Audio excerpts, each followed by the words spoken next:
Hi, everybody. Do you want to learn about cake? It's called Cake. So great. So great. That had to be a Josh title. Cake, so great, period. So great. Yeah, that's Josh. This is from November 30th, 2017. This is supersized because somehow we did 73 minutes on cake. Probably because we talked about cake a lot. Beyond just the facts and figures, I know our personal opinions came around in this episode. So I hope you enjoyed as much as you enjoyed pie.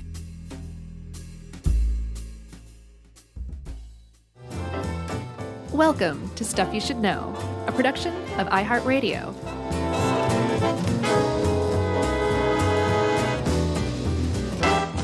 Hey, and welcome to the podcast. I'm Josh Clark, and there's Charles W. Chuck Bryant, and there's Jerry. The three of us are together, which means it's time for Stuff You Should Know about cake. Cake. Cake.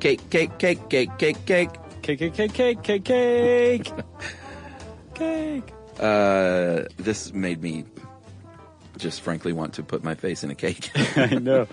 Sheet caking. Oh, man. Yeah.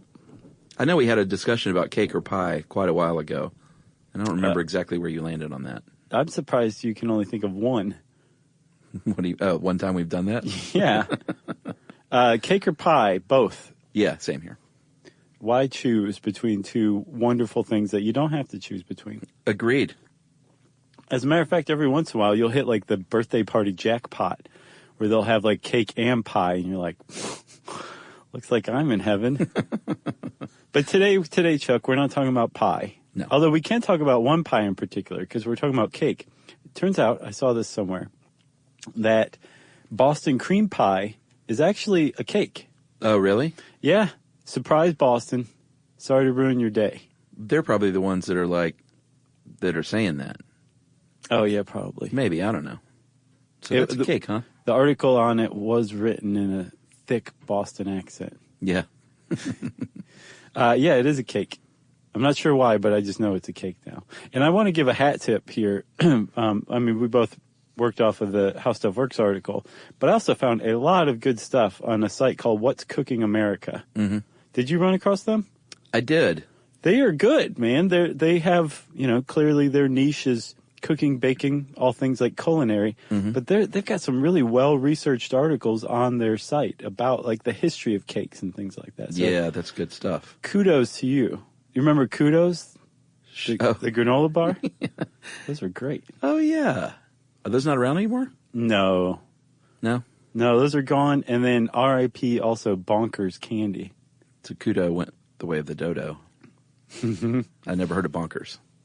They were like a fruit chew, but like really had some chew to it. Not like Starburst, it just disintegrates. These were like, they were chewy. They were good. They're about as good as it gets, really, candy-wise. Yeah, I know you've noticed, they need to chill out here with the sweets at work. Oh, dude. Like they have Little Debbie Star Crunches and Swiss cake rolls and stuff all over the place. I know. Oh, we don't need that in here. There's like 3 or 4 people who are like walking around toothless now. Well, it's just rotting right out of their heads. Well, and also... Not you. Well, my toothlessness is for different reasons. Yours is from a crostini.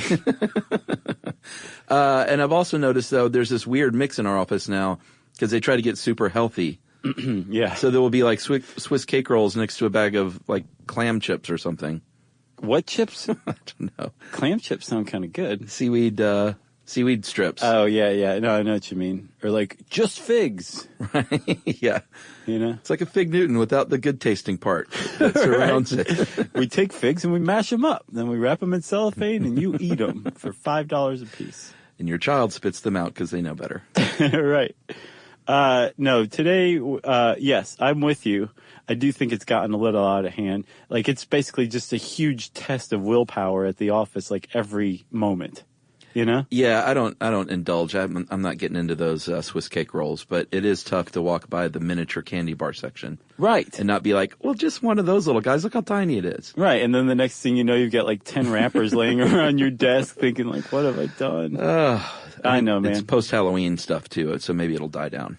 I don't think that's going to happen, but yeah. But again, though, today, I guess if you replaced all of those candy bars with cakes that were just sitting around, you get zero complaints from me. Well, and at my house at Halloween, we gave away two things. We gave away whole slices of pound cake and just figs. Right. It was the worst house in the block. Did you a pound cake fan? Not typically. Like, I would never order a pound cake or say, hey, can someone bake me one for my birthday? You wouldn't say, like, Clark me a pound cake? No, I would never ask someone to Clark me a pound cake. But occasionally, like in my life, someone has had pound cake and said, would you like some pound cake? And it's good. It's good, sugary and dense stuff. Mm-hmm. Yeah. I like it because you can just eat it with your hand. Sure, just pick it up and eat it. Yeah, it's like cake on the go. Yeah, I am not a fan of lemon cakes. Oh, really? So like a lemon pound cake I'm not into.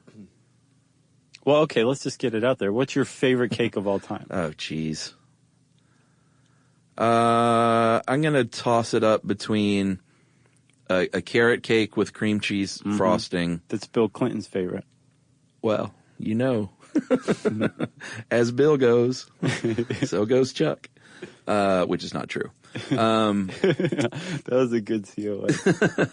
The carrot cake with cream cheese frosting, or I like a red velvet cake. Really? Yeah. Well, that's the southern buttercream, I think, huh? or cream cheese frosting. Yeah, you can go either way. Yeah, Emily's favorite of all time, hands down, is the Waldorf Astoria red velvet cake, which is red velvet cake with a frosting that is basically only like shortening vanilla and sugar. Ooh, that sounds nice. It's not a cream cheese thing. What's your favorite? Favorite of all time? Well, everybody knows that cake perfection was achieved sometime in the 20th century when Publix grocery stores started selling their yellow cake with buttercream frosting. Oh, yeah? There's no better cake on the planet. It's like a yellow sheet cake? Mm-hmm. It's simple, but it's tasty. It doesn't need any dressing up, but if it does, we'll just put like add some more frosting in the shape of balloons on top, right?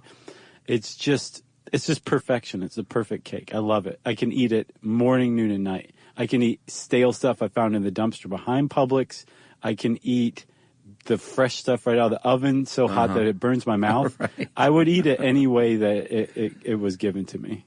I'm a big frosting and icing guy, too. Mm-hmm. So a corner piece of sheet cake is pretty much heaven. Yeah, that is the tops. What is Yumi's favorite cake? Yumi's is actually the same as mine. We both are junkies for Publix cake, to tell you the truth. Although I have to say she introduced me to the wonder of Japanese cakes. And there's this little known fact about Japan. It loves to take, I shouldn't say it's little known, probably a lot of people know this, but it loves to take things that other cultures came up with and then improve them 10,000%. Yeah. And one of the things that they've done that with is the French bakery. So if you go to Japan, you'll see all these cute little kind of Provence-style French bakeries everywhere that sell the best baked goods you've ever had in your life, right? Better than Paris? Yes. Oh, by far. Ooh, by far. That's very controversial. It is, but I'm telling you, you would just be like, Josh was right. This is better. I'm not kidding. They've improved on it, and they're very deferential still. They're like, oh well, this is crap compared to what the French are making. However, you would say that in Japanese, but they're actually wrong. It actually is better. But one of the things that they make that's just top notch is this what they call cheesecake. It is not what you or I would call cheesecake at all. It's more like a yellow spongy cake. I don't know where the cheese thing comes in. Maybe there's a little cream cheese in there. I'm not quite sure. But you and I would call it like kind of a dense yellow sponge cake. But it is very, very tasty. And that's a kind of a Japanese tradition that I would guess Yumi would say is one of her favorites. Okay. And just a little shout out. There's a place in Toronto. Next time we're there, I'm going to take you there. All right. Actually, that's not true. I brought you a cake from there, from Uncle Tetsu's cheesecake bakery. Yeah, I had that's a Japanese cheesecake. Oh, that was good. Yeah, they're the bomb. All I know is get out of my face with any coconut or any pineapple. I'll take that. I'll just slide that over to your desk then. Yes. Not into it. Keep them coming. I don't even like German chocolate cake, really. I love German chocolate.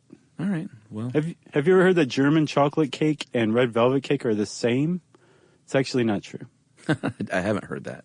I had heard that many times. It's not true. But that German chocolate frosting is like, man, that's good. I'm not into that. See, I think that's what it does. That's what it is that I don't like. I like sort of a tradish, buttercreamy, or just good old-fashioned birthday cake icing type thing. Yeah. Piped on. Yeah. And surely you agree Publix is the pinnacle of that. I don't know if I've ever had a Publix cake. Oh, I go to Publix 3 times a week, so next time I'm just going to... Well, now that you say that, it might be best that you stay away. well, because you're going to start adding... They sell it by the slice, which is dangerous. Oh, they do? Because that's the only way I would want to do it. They sell it by the slice, Chuck. Like, I can't bring a whole cake in my house. That's foolhardy. Be sure you look closely because they have... Yeah, it would be. They sell also the same kind with like a cream cheese frosting. You want yellow cake with buttercream frosting. Okay. Just give it a shot and let me know what you think. All right. The funny thing is we really haven't even started yet. No, do you want to take a break? No, let's at least give out like 3 facts first. Oh, okay. Well, I think we just gave a lot of facts about what the greatest cakes in the world are. All right. How about this then? I'll start you out with the word cake. Mm-hmm. Apparently is an old Norse word, kaka, which is kind of funny. It is. Because here, I don't know where it came from, but here in America, kaka can mean doo-doo. Yeah. But K-A-K-A is where the original word supposedly came from. Right. And a lot of English words have like Germanic or Norse origins. You know that? Yeah. So cake, the word cake is of English origin. So is bread. And apparently the bread and the cakes from back in the day, say during the medieval era, they were very, very similar. Probably the only difference was the cake might be slightly smaller. Yeah. And it was definitely sweeter. So cake was like a sweeter version of bread back then. Yeah, they'd add a little honey to it, but it's not like what we think of as cake today. But that's not where the first cakes originate. They actually go way, way, way further back than that, right? Is that true? Yeah, it's true. Tuk-tuk? That may be a little too far back. Yeah, I think so. So, but basically, around the time, I believe, of Egypt, the pharaonic Egypt, they were making cakes using hot stones and honey and some sort of grain mashed up. Right. It seems like, I bet the Chinese were doing it too. Didn't say in here. Right. But it seems like anytime you're talking about who did stuff first, it's like Egyptians, Chinese, Greeks, and Romans. Pretty much. I mean, ancient civilization. But maybe not China, because it doesn't seem like a very cakey culture. No, I'm not sure about Chinese cakes. I don't think I've ever had one. I bet you someone knows, though. And I bet you there's, like, one of the best things in the world is probably a Chinese cake. One of the other things, too, that I didn't realize that I learned from this article, Chuck, was that a lot of the cakes you see around the world that you would mistake for, customary or traditional cakes for that culture, they're actually relatively new. Oh, yeah? That the cake that we know and love and understand is very much a 19th century American invention that came out of the Industrial Revolution. That's right. I mean, clearly, like in Germany, like you talked about, in the 15th century, they were making cakes. They were actually even serving cakes at birthdays. And by all accounts, that's probably the first people to start the birthday cake tradition. But, and I think they even put candles on top. Well, no, the Greeks put candles on top, but it wasn't like a happy birthday cake. No. It was more like, hey, this cake is round like the moon, and we're going to put candles on it to make them glow. And they're probably huge candles now that I think about it. Yeah, the Greeks gave us the round cake and putting candles on the cake to honor Artemis, to make the cake look like the moon. And Artemis was the goddess of the moon, right? Right. So they were like, look, Artemis, what do you think of this cake? She'd be like, it needs some frosting.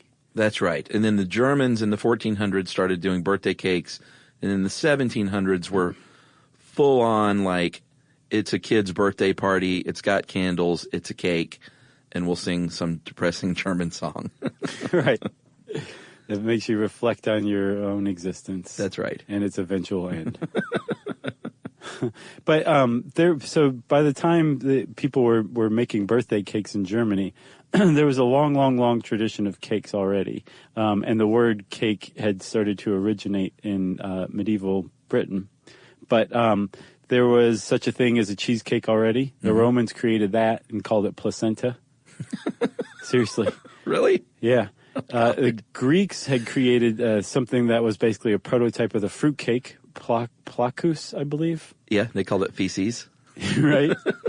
So there were all these kind of cakes and breads and things that were starting to be developed. And I think even that pound cake that you're not so hip on came before the Industrial Revolution, too. Okay. So there's stuff that you would kind of recognize as cakes, but the idea of a cake, what Americans call a cake and know and love as a cake, that came out of the Industrial Revolution. The show sponsored by Cake. Cake. Eat some today. All right, so let's take a break. We definitely gave way more than 3 facts. Yeah. We have earned our keep. And we're going to come back and talk about a little chemistry right after this.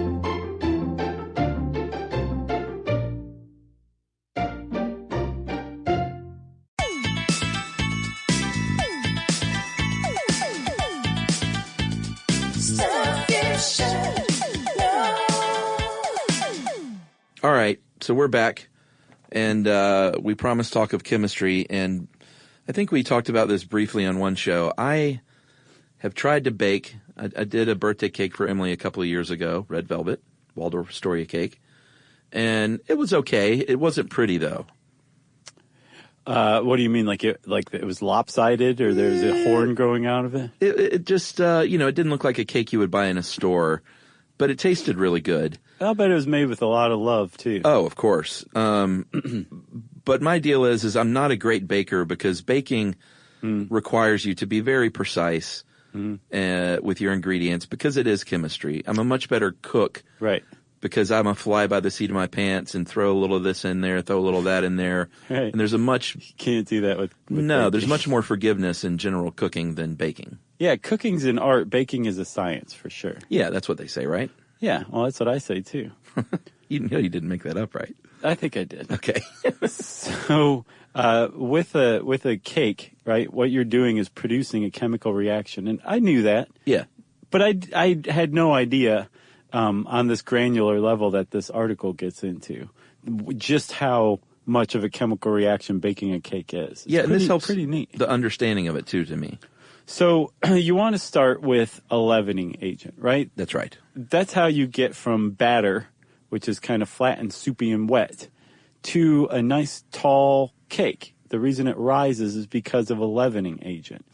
And way, way, way back in the day, they used to use yeast. Mm-hmm. They used yeast for everything. They would make some beer, they would make a cake, they'd make some bread. They would throw it into the eyes of their enemy. They would, in a fight, a dirty fight. And then eventually, yeast kind of fell to the wayside a little bit as they realized that there's other ways to make a cake rise. Mm-hmm. One of the big ways is to actually introduce air into it. And if you, say, beat some eggs, what you're doing, you're not just breaking the eggs down into their kind of components or like a mishmash of all of their components. You're also introducing air into that mix, which will eventually, as we'll see, transfers into the cake to make it rise.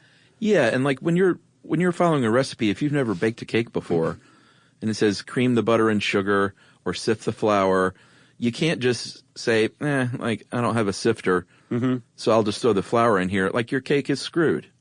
Yeah, because it's not just like, oh, that makes the flour pretty. Yeah. The sifting flour introduces air into the whole mix, too. Yeah, this is all very important stuff, so you can't cheat any of these steps. No, you can't. You really need to follow a cake recipe pretty closely. I mean, I guess if you're a master baker and you know what you're doing, you can do something in lieu of something else. Sure. But if you're just an ordinary non-professional baker at home, right, just follow the recipe and do what they say. Yeah, because you couldn't say, well, I'm going to substitute this flour for a bunch of salt.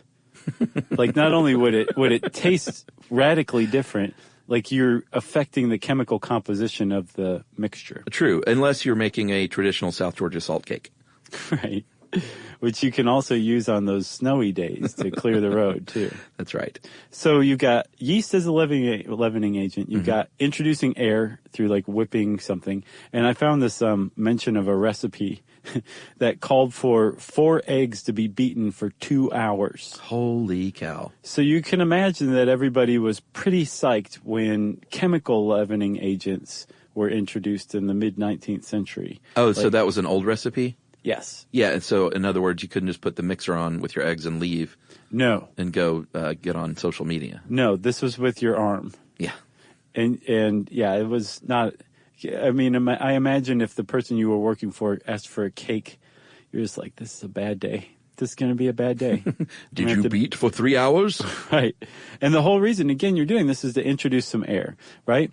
But if you could use something else, say like sodium bicarbonate, also known as baking soda, and you mixed it, which is a base, and you added another ingredient in there, which is like an acid, say like buttermilk or yogurt or vinegar, right? Yeah.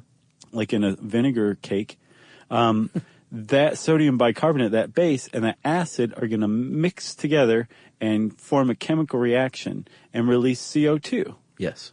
And this is how modern cakes rise.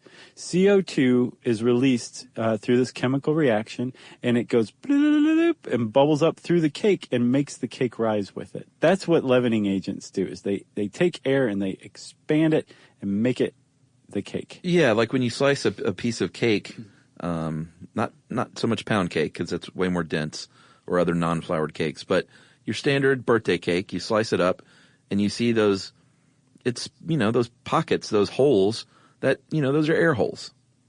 Those were where the bubbles were. And we'll get to that a little more, but that's very important stuff. That's a famous chef's apron, a baker's apron. Ask me about my air holes. Fat source, very important. Sure. Fats improve the texture of a cake, allow it to be moist, flavorful, because we all know fat tastes great. And butter, people can use shortening, which is good. Margarine is good. Cooking oil, this can all be used. But for me, just get some real butter, and I say that for all foods. I went on a butter, not a kick. No. I am on a butter kick. I went on a butter, a boycott of sorts for a while, like real butter. But now I'm back on butter. Oh, yeah. I know what you mean. I tend to think butter is healthier of all of them, too. Yeah. Although olive oil has it beat, it's just such a radically different taste. Yeah, sure. I love olive oil. Especially when you're baking with it. Although, have you ever had an olive oil cake? Don't think so. I don't remember where I had it, but man, they are good. Really? Yes. All right. They're surprisingly good, but it is definitely its own distinct thing. You know what I'm saying? Like subbing olive oil out for butter is going to give you a weirdo recipe that no one's going to like, but they might pretend they do if they like you. Yes. But they don't really like that. Right. And all these fat sources, they can be used sometimes together or swapped out for butter. But again, you got to know what you're doing. You can't just say, well, I'm not going to use butter. I'm going to just use the same amount of cooking oil as melted butter. Right, and one of the reasons why swapping something out for butter in particular, too, I mean, butter gives it its richness, it helps improve its moistness and texture, right? Butter's great. But butter also has a tendency to incorporate air when you cream butter, when you start to mash it around. Mm-hmm. That's the whole reason. Like, they're not telling you to cream the butter just to make it look good before you add it to the batter. You're actually incorporating air there, so that butter is serving both as a fat and as a leavening agent in that recipe. Correct. So if you come across a recipe that calls for butter, that it must be creamed, there's something else going on besides just getting a buttery taste out of your cake. That's right. Sweetener, I was about to say sugar instead of sweetener. Might as well, though. But let's be honest. You can use honey and stuff. You can use agave, artificial sweetener, but sugar is the best thing to use, in my opinion. It bonds best to water molecules. Mm-hmm. It's really going to help. That'll help everything be nice and moist and soft. And you don't want to overdo it, though. You want to use, again, the right amount of sugar, because not only could it affect the taste, but it could make the texture. It could be too tough. Yeah, and sugar's another one, too, where if you see sugar and you sub it out for something else, it can have an impact on that chemical reaction. For sure. Because it does all those things you were talking about. Like, one of the things it does is the crystalline structure of sugar actually cuts through the batter to help release CO2 more easily. And like you said, it binds to water, which means it does two things. It locks it in so that it keeps moisture in. But sugar also robs that water from some of the proteins and the starches that give the cake its structure. which means that they're not going to be able to become tough and dense, like you were saying, because sugar's already grabbed onto that water molecule. Right. And sugar in particular, you're not going to get the same thing with like stevia or honey. No. Like it's not going to have the same effect. It's crystalline sugar, and it doesn't have to be white refined sugar. You have the same effect, I think, with like turbinado cane sugar too. Yeah, and you can, if you don't want to use sugar and you want to use honey, look up a recipe that is specific to honey, and they will help account for that Right. In certain ways. But it's still, to me, white sugar. Do it. Right. And then sugar also gives it that nice golden brown color through the Maillard reaction. Yeah, that and the eggs for sure. Yep. Well, So, we're at eggs. sugar and eggs. Eggs are big, Yeah. especially eggs, if they're ostrich eggs. Eggs, I know. Eggs have proteins in them, right? Mm-hmm. And there's a couple of things in there. Those proteins help give structure to the cake, I believe. Yes, absolutely. The emulsifiers in the yolk, they help. It's also kind of serves as a binding agent. There are a lot of things, including flour, that help bind things together. Yeah. But those eggs and those yolks very much do, because there are certain things in cake sometimes that don't want to mix. Yeah, And like the water. Yeah, and the egg comes together and says, well, can we all just kind of stick together here? Literally. Nice. Yes. That Yeah. wasn't meant to be a pun. I meant that. And I think the two big emulsifiers are actually in the egg yolk. Cholesterol and lecithin are found in egg yolk, and they're like, "Hey, everybody, come on, let's hang out." That's right. And there's also fats in egg. And we already mentioned that fats are awesome and taste delicious. Plus, also, if you're using whole eggs, most of the egg white is water. The vast majority is water. And as we'll see, water and liquids play a big role in the cake, too. So it's all like the idea of people figuring all this out through millennia of little contributions here or there is just, it's just a blessing on humanity. Cake. Yes, it It is. It's a really neat accomplishment that everyone came together to figure this out over the span of time in wonderful kitchens on cold winter days where we're like, you've got like a nice cake baking in the oven and you're contributing to humanity's knowledge of being great. Yeah, the carcasses of a lot of bad cakes have been left in its wake Sure. to get where we are today. A lot of unhappy families and a lot of unpleasant conversations about those cakes, but still. And I bet in the olden days when times were a little tougher, they probably still ate those cakes. Oh, yeah, I would guess so. You probably didn't just toss it out to the mules. No, you gave them to sailors who were glad to have them. All right, that brings us to flour. Very, very important ingredient in most baked goods.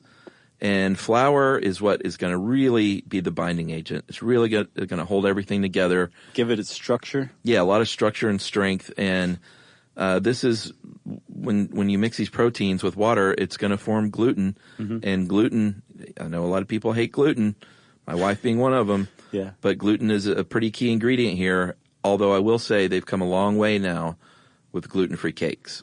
They have. It doesn't make you quite as sad to eat one. No, they're pretty good now. If you get a good gluten-free cake, it's well, the cheesecake is gluten-free, so that's okay with me. I mean, your standard substitute flour. They've just gotten a lot better, I think. Yeah.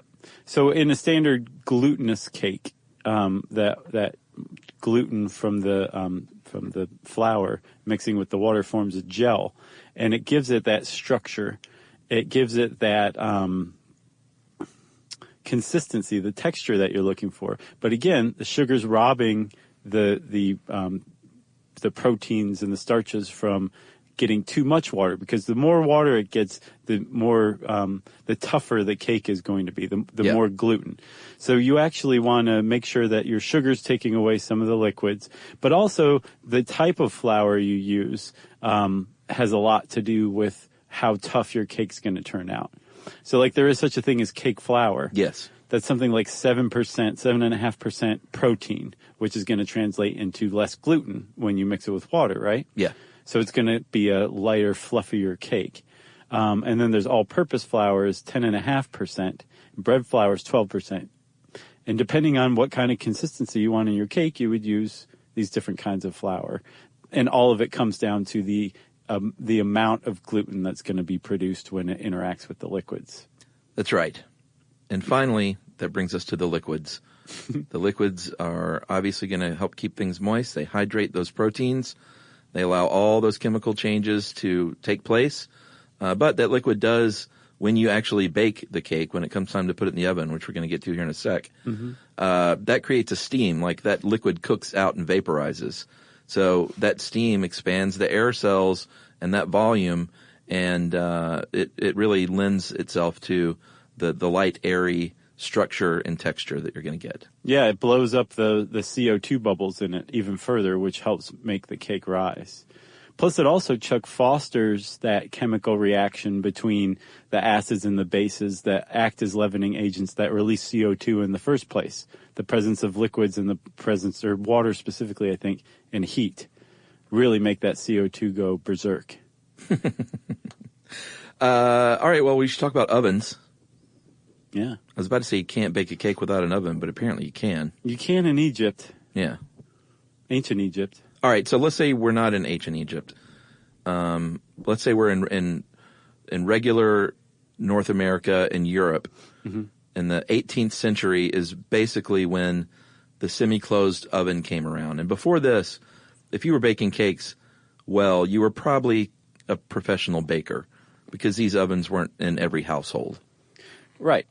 And even in the 18th century, they weren't in every household either, but they started to become a lot more prevalent around that time.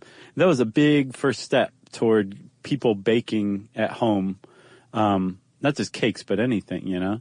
Yeah. But in cake history, that was a huge monumental moment when the enclosed oven became kind of ubiquitous among households. For sure, because what you get there is consistency. You get a consistent, even temperature, and of course that just got better and better over the years with advances in oven technology. Yeah, and more than anything, you get a reliable temperature, ideally.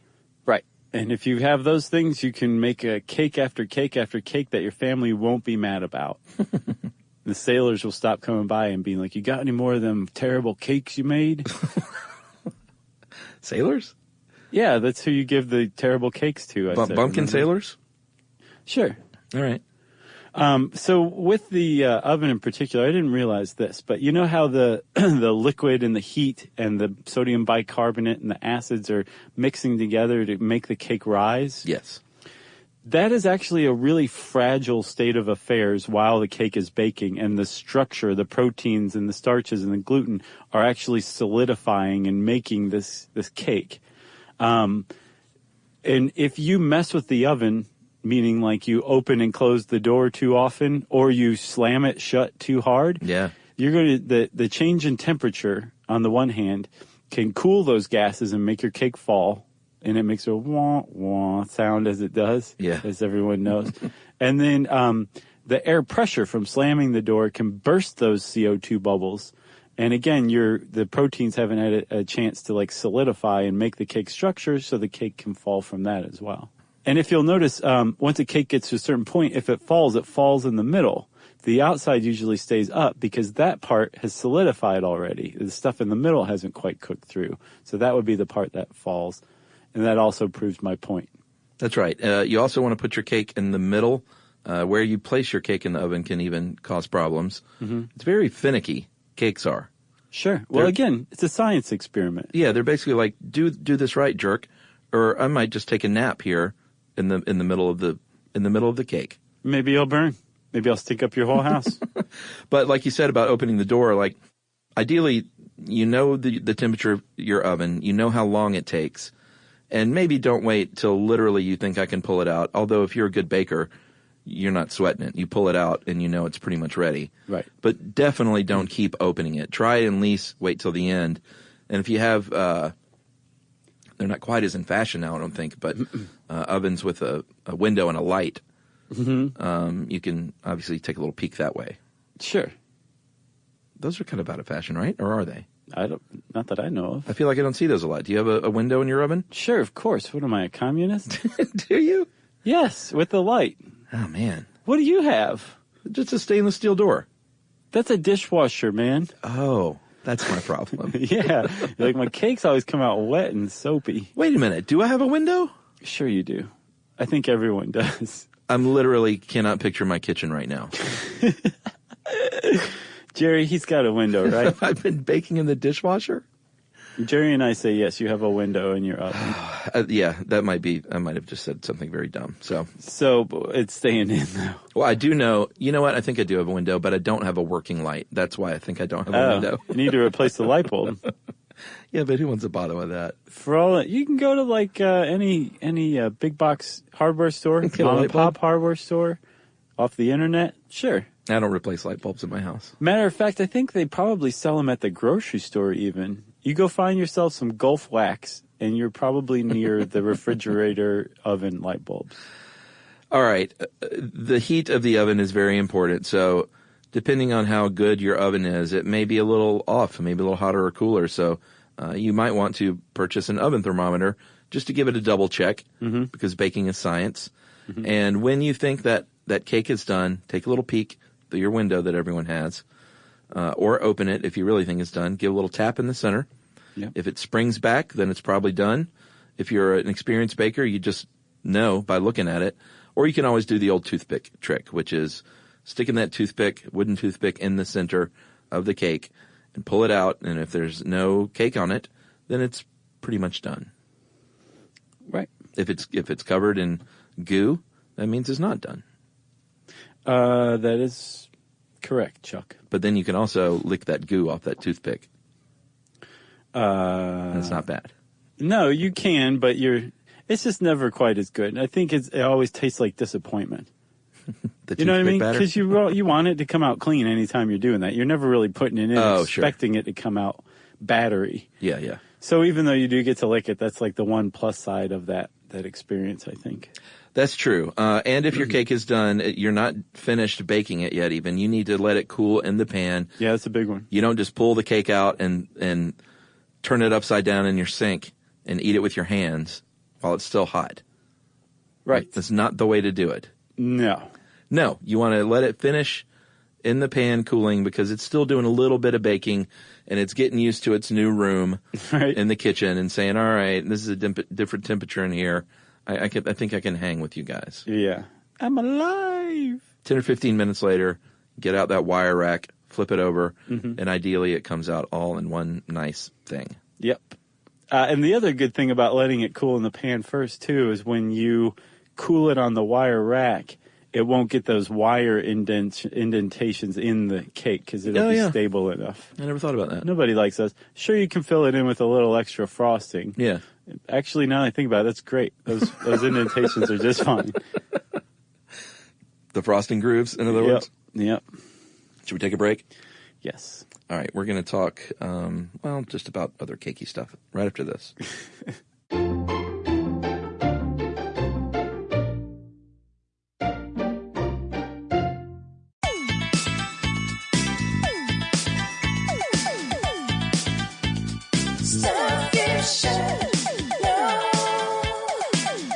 Okay, Chuck, you remember I was talking about baking soda and how that changed everything? Yep. That was a big one. That was from the 1840s, baking soda, sodium bicarbonate. Just good old-fashioned, regular old baking soda started to be added to it. But at the time, you needed to also add another ingredient that was an acid so that the two would react and form CO2 or produce CO2, right? Yeah. Somebody, about 20 years after baking soda was developed, said, oh, I got this. We're going to come up with something called baking powder. And I never knew this, but this is the difference between baking soda and baking powder. Baking soda is just sodium bicarbonate. Baking powder is sodium bicarbonate and two other dry acidic minerals. Yeah. That when dry, they don't do anything. You can mix them together all day long and they just sit there like what? But in the presence of water and heat, then they start to react chemically with one another. So you can add just a little baking powder, and you don't need an extra ingredient like yogurt or vinegar or some other acid. It's got the base and the acid that's going to produce the CO2 in there. That was a huge, huge advancement for cakes. But it actually came kind of toward the end of cake advancements. Prior to that, just the mass production of the Industrial Revolution had a big impact on cakes, among many, many other things, but definitely had an impact on the spread of cake baking, especially in the United States. Yeah, and then so just, leave that baking soda in your fridge to soak up the stink. Sure. 'cause that's all it's good for. Well, that and No, you can use the baking soda for a lot of stuff. yeah, it also gets stink out of like clothes too. Oh, yeah? You can use it to, well, that's it. No, like school science projects. You want to make a volcano? Yeah, vinegar and baking soda. That's right. I love with your that. parents' help. Yeah. Pre-packaged cake mix was a very big deal when it came out in the 1930s. But it was a company named P. Duff and Sons, and they said, "Here, we got a problem here. We got too much molasses on our hands." So, and this is kind of how a lot of great things have been invented. They had too much of something. They say, "Well, what can we use this for?"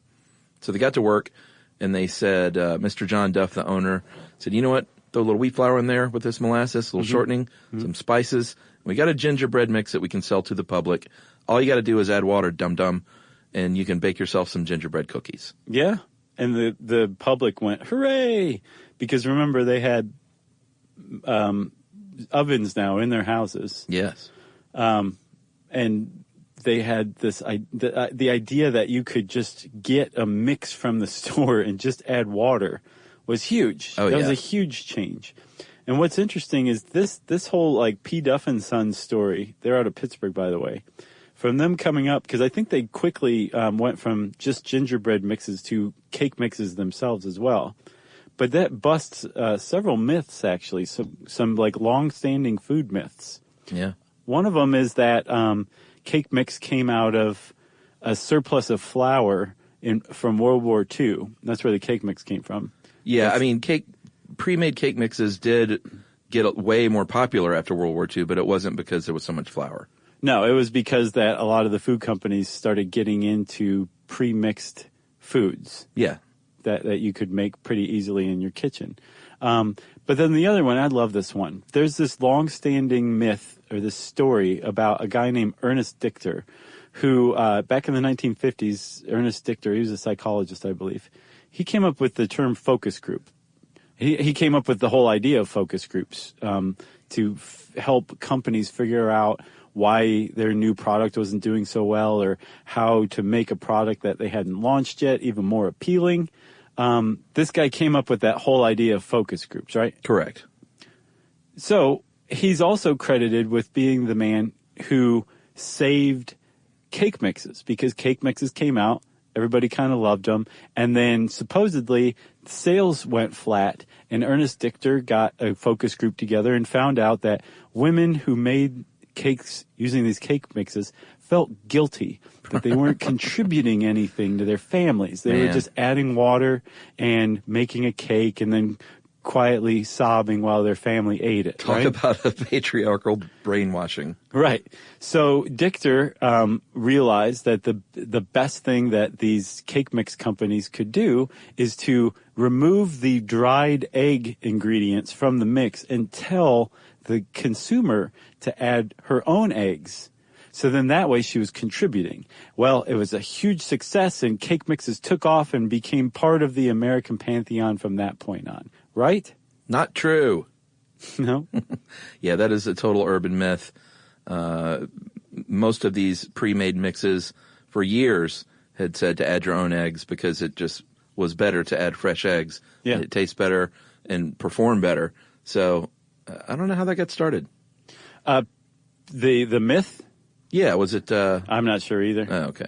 I don't know, but it is a long-standing food myth that you can find like some very credible sources who say like, oh, this happened. It's just everywhere, but it turns out that's not true. But I think the reason why it has had legs for so long is because Ernest Dichter is actually rightfully credited with saving the cake mix market. Right. Through a focus group. And he did find that women were kind of they didn't feel guilty about it, not contributing more to the cake mix. I think they were more bored by it. Mm-hmm. So he advised companies to figure out a way to make cake baking about way more than just baking the cake.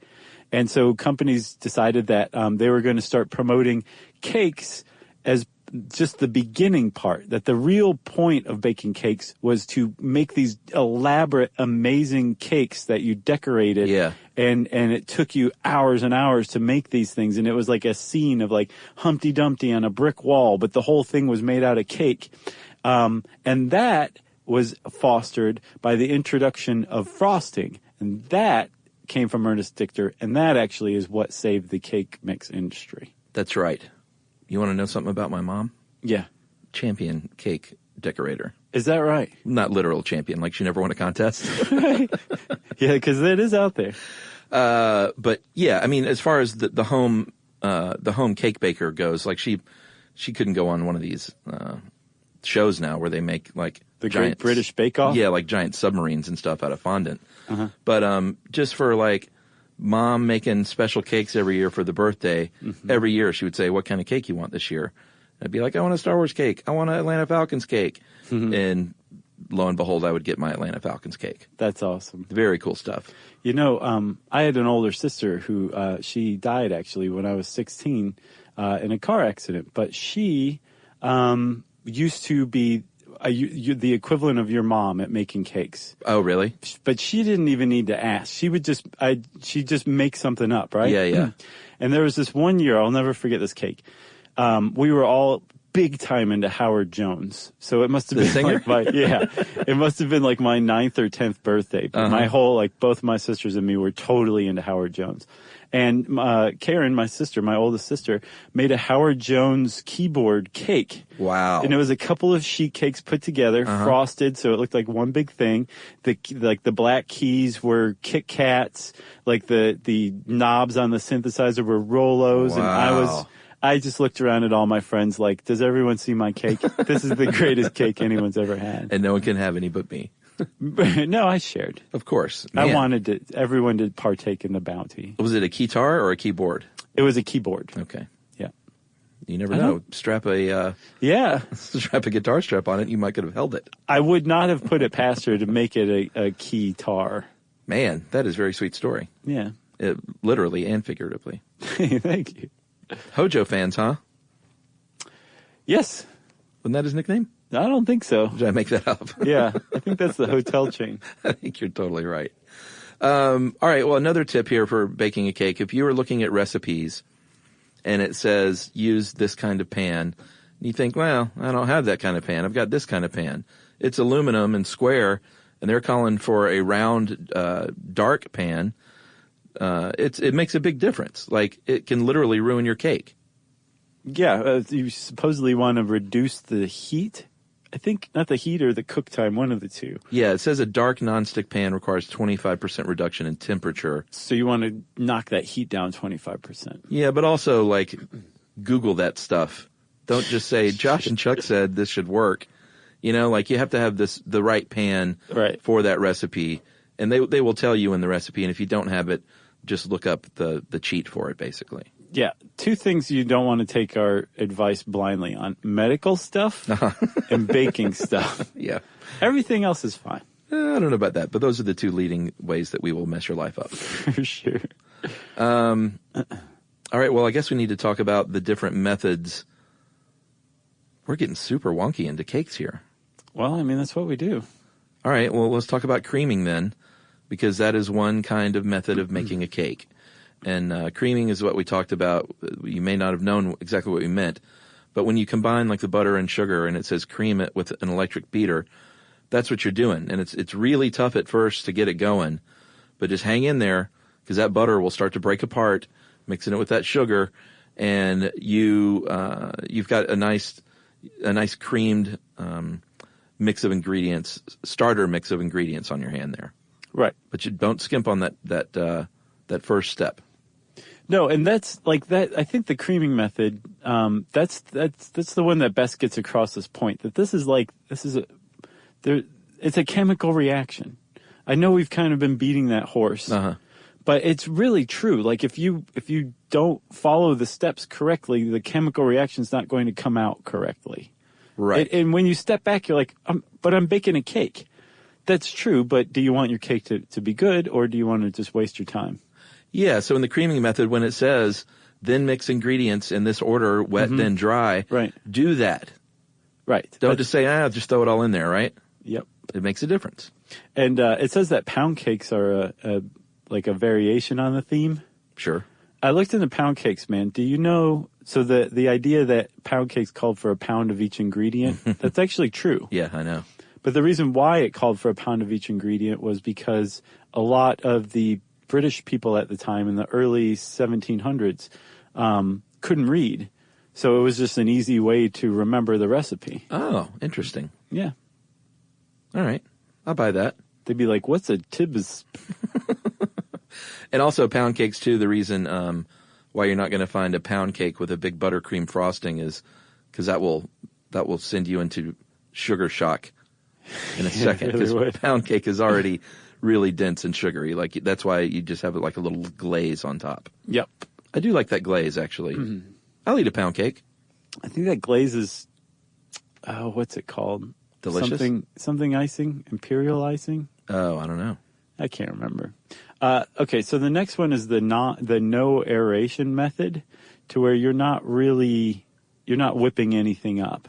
Yeah, you probably don't even have flour in this. This is probably a flourless cake. Right. So this is the kind of thing that you use to make like a cheesecake or a flourless chocolate cake. Yeah, those can be very good. Sure. And you are probably going to need to add some sort of moisture because cakes like this tend to crack while they're baking, which is why a lot of them, cheesecakes in particular, you cook in a water bath in the oven because that water vaporizes and steams around it and helps keep that moisture in. Yeah, I never knew that. The reason for the water bath? I didn't know that you used a water bath. That was news to me. Yeah. I've never made a cheesecake. Yeah, they can be quite good. Oh, I love cheesecake. I don't think I've ever had any bad cheesecake. That's always good. That's another thing, too. Publix cheesecake is incredible. Man, they need to sponsor us. And they sell it by the double slice for those. Ugh. Like you get 2 slices. And they have a key lime one, too, Chuck. That's just, oh, man. Although if you don't like lemon stuff, you might not like that. Oh, no, I love key lime anything. Okay. Try their key lime cheesecake. Yeah, they really should send us some stuff, frankly. At Isle of Palms, for my vacation that I've spoken about, they had one of the I can't remember which one, but one of the seafood joints where I would get all the fresh seafood had a homemade key lime pie, and I bought and ate one of them with my friends that week, and I bought 2 to go home with. Did they make it home? Huh? Did they make it all the way home? No, yeah, I stopped in. I stopped at the border. Yeah, just put my face in it. No, they made it home. I think there's still one in the freezer actually, and then one of them was consumed. Nice. Yeah, good key lime pie. Delicious. Mm-hmm. And finally, with the non-aeration method, you are not doing the beating. You're not creaming that stuff. You are folding the batter, and we could describe it here. But if you don't know what folding is in baking, just look it up on the YouTube for a proper folding technique. Right. Generally done with a rubber spatula. Yep. There's a foaming method, too, where you are basically using just egg whites usually, and you're aerating it by whipping them up, which makes a meringue. And you can just stop there and incorporate sugar, and you've got meringue, which would make a pavlova cake, which apparently Australia and New Zealand have been fighting over the origin of for close to 100 years now. But didn't New Zealand win? Supposedly. All right. Although I saw another article from some researchers who said, no, it came even earlier, a decade earlier, out of America via Germany. Huh. So who knows? But yes, out of Australia and New Zealand's apparently won that fight. But that's meringue, and pavlova cake is like a meringue cake with like fruit in the middle of it. No. And then... yeah. And then a listener sent us pavlova once. We made it. It was pretty good. It is pretty good, yeah. And then you can also take that egg foam and turn it into like a sponge cake, like an angel food cake or something like that. Not me. You don't like those either? No, not big into angel food cake. Although you can use sponge cake for strawberry shortcake. That I will have. Okay, so those spongy cakes, that uses the egg foaming method. But if you're making a true strawberry shortcake, you're going to use an actual shortcake. Yeah, those are really good. And the reason they're called shortcake or shortbread's called shortbread is short is apparently a British term for crumbly. Oh, okay. So that's where that came from. Not has nothing to do with the size. Yeah, Emily makes a really good gluten-free shortbread. She's kind of gotten into baking a bit in the last 5 or 6 years and gotten pretty good at it. Nice. So she makes a good gluten-free shortbread that we've had as shortcake with homemade whipped topping and good fresh strawberries. Those are good, but my one complaint with her baking is it literally looks like she came in there and just started throwing ingredients everywhere with her bare hands like a 3-year-old, Right. and then baked, Right. and then said, "I'm done." Yeah. Good night. It is a mess, Yeah. a big mess, and she always just says, "Get out of here! I'll clean it up afterward. Don't worry about it." Yeah. Yeah, it's funny. The kitchen can be a place of real tension sometimes, huh? Oh, for sure. Yeah, especially if both of you do different things in the kitchen. Right. Like one's hovering like, are you going to clean that up? Well, I'm the kitchen cleaner, so that's why she's just like, just stay out of here, dude. Right. Just wait until the end. Yeah. And you show up, you're like, it's Marge's time to shine. Well, I'll do this, and this is such a passive-aggressive move from me, which is my style. Not endorsing that. I'm just saying it's one of my downfalls I need to work on. But I will just go in there and just like groan or something. She'll be like, "Oh, God." And she'll just say, "No, out." Right. Again. That's life at the Bryant house. That's pretty nice, Chuck. It's always with love, though. Yeah, it always comes out. There's always a cake on the other end, right? Yeah. I mean, it's not like we get in serious fights over the kitchen stuff. Right, yeah. So what's the last thing here? Something called the all-in-one method. Yeah, that's just like a cake mix. You put it all together at once. Yeah, well, we should talk a little bit about frosting and icing. The earliest versions of frosting was just sort of an almond and sugar paste. Not so big on that. But French. Oh, really? I mean, it can be okay, but Almond croissants are like one of my great joys in life lately. oh yeah, They're so good. I suppose that's kind of what a bear claw is too, right? Yeah. All right, I take it Yeah, back. but that sweet almond paste inside is, man, that's good stuff. It is good, but I'm like, don't put that on top of a cake for me. Sure, understood. Stuff it in a pastry. Okay. A French chef, though, was the first person they think that created like the first legit iced layer cake in the 15th century. And then about the middle of the 17th century is when the first frosting recipes started spreading around on the internet. Right. And fondant is gross. Yeah, I'm not into it. No. I mean, you can make a neat looking cake, but it's gross tasting, I think. Yeah, I'm not into it. Buttercream or cream cheese, or even Emily's Waldorf Astoria frosting. Believe it or not. I mean, it has a bit of a mouthfeel because of the shortening, but like a residue on the palate, Yeah. on the roof of your mouth. Yeah. But it's still good. Well, let's talk about cakes. Like the, well, no, specific cakes like the red velvet cake, right? Yeah, delicious. Do you know why it's red? Well, food coloring. That they use that to make it a little richer, but it actually naturally turns red. It's a chemical reaction between the cocoa, the vinegar in it, and the buttermilk, I believe. Really? Yes. That turns it red. All right. I don't know about that. No, it's true. Okay. I read it on What's Cooking America. I'll try it. Because I'm making Emily, her birthday's in a couple weeks, and I'm taking another stab at it. Go find like an original, like recipe. Well, I mean, what do you mean? Like one, if you see one that actually uses buttermilk, be like, okay, this is one of the ones I'm going to try. No. I have to use the recipe she tells me to use. Oh, I gotcha. Which is the gluten-free Waldorf Astoria version. Oh, gotcha. I see. But you have cocoa. Does it have like vinegar and buttermilk in it? I can't remember. It's been a couple of years since I tried it. Okay. Well, it should turn red on its own, but I don't think there's any harm in adding some more synthetic chemical red dye. Well, and the thing is, too, a lot of people that don't try red velvet cake don't try it because they think it doesn't, like, it tastes like chocolate cake, pretty much. Yeah. It just is red. It doesn't taste red. No, that'd be weird. It's not ketchup cake. There's, that's Canadian, isn't it? Boo. There's hummingbird cakes. Well, what do you mean by the hummingbird? What is that? Hummingbird cake has like some nuts and some fruit in it, lots of frosting. I think it's a southern cake. Yeah, like originally. my grandmother, Bryant, called one of the great all-time Southern cooks and bakers, like, banana nut bread. Yeah. She called that hummingbird, and I don't know if that was specific to her or if they are interchangeable. I don't know. I'm not actually a Southern native, so I would not say one way or the other. All my experience with hummingbird cake is it's more like a carroty cake with say like pineapple in it and some other fruits in it and a thick layer of frosting. And supposedly the reason it's called a hummingbird cake is because it's so sweet it could attract hummingbirds. See, maybe, I mean, that's sort of like banana nut bread.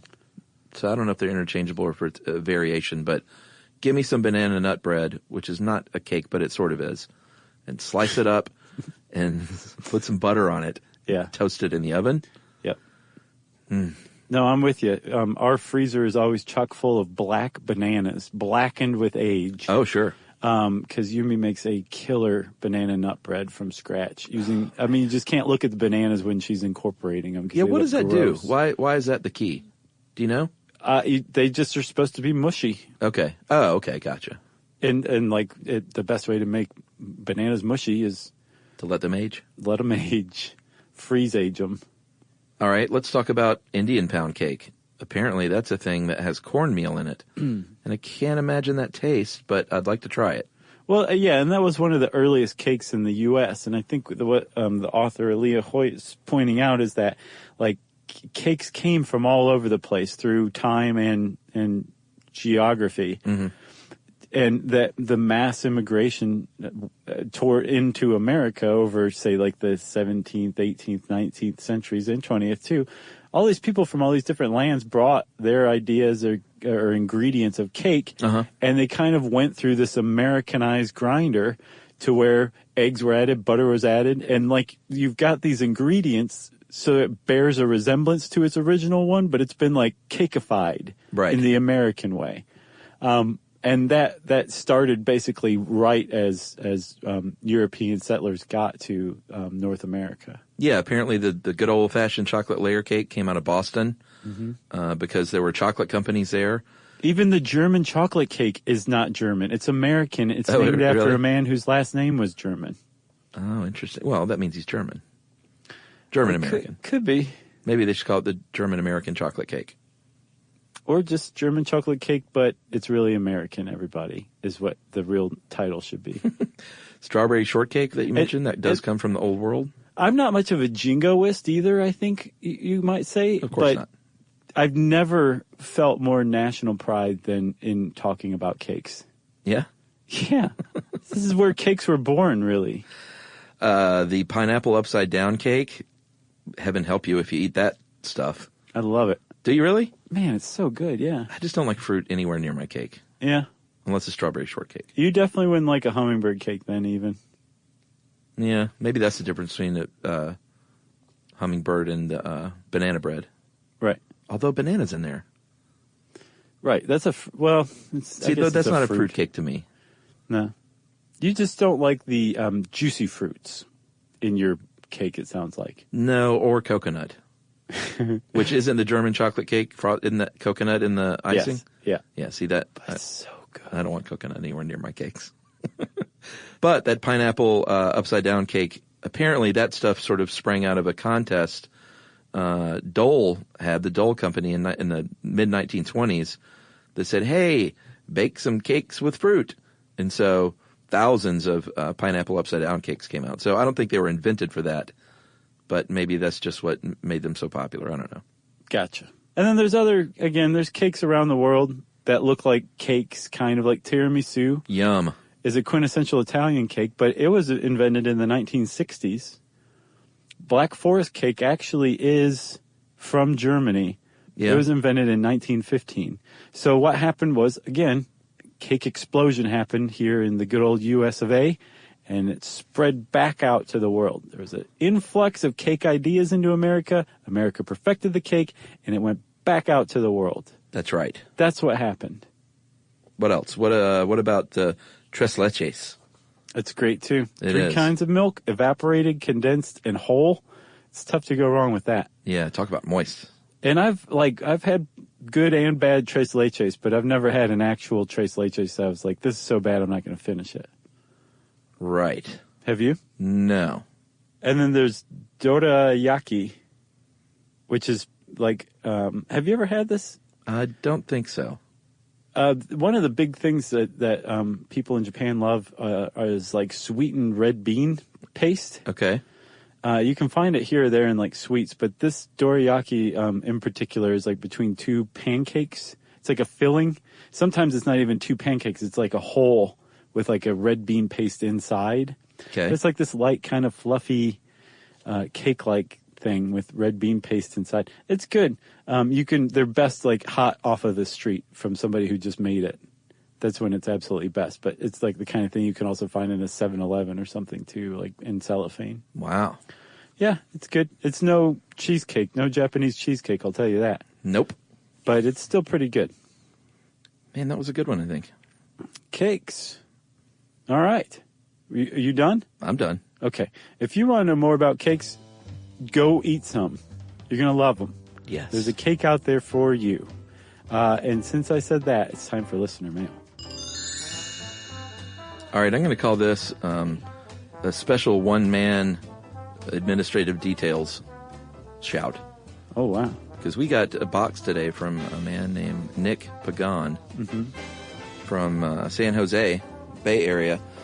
And he sent us just a lot of stuff, like good stuff. It wasn't a box full of garbage. He sent... Not that anyone ever has sent us a box full of garbage. He sent us framed things.